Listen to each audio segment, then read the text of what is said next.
In today's video, I'm showing you how to assemble your vertical blinds using the splice part setup. Let's get started. Insert the small iron rod to connect the two track sections. Do not fully join the sections yet. Use the connecting rod to rotate the iron rod and fine-tune the clip angles. Ensure every fabric clip in both track sections is positioned at a perfect 90-degree angle, straight and perpendicular to the track.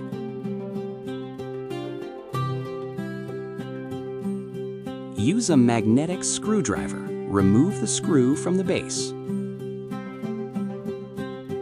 Use your hand to guide the trolley along the track, allowing the belt to retract as you pull the two sections together. Once aligned, press them tightly against each other. You'll notice the pulley and the base line up at the same position. Adjust the pulley until its screw hole aligns perfectly with the screw hole on the base.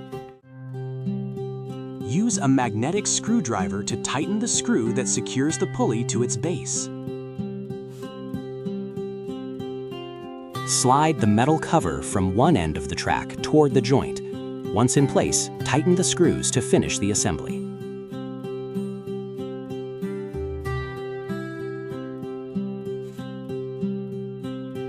If the clip angle isn't perpendicular, simply remove the motor and rotate the internal gears to fine-tune the angle.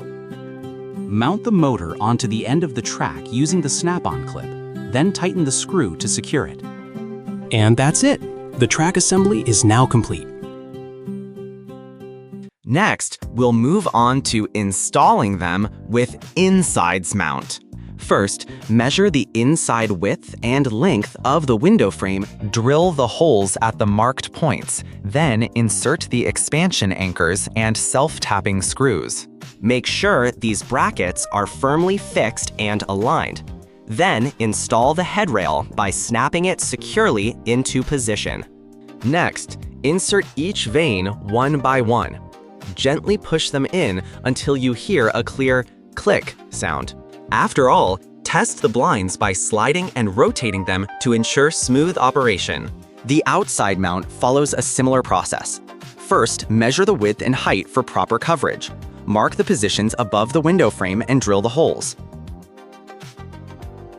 Insert wall anchors if needed, then secure the brackets with screws, making sure they're level and firmly fixed.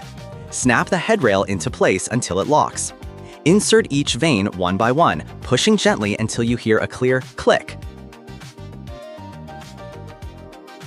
Finally, test the sliding and rotation to ensure smooth operation.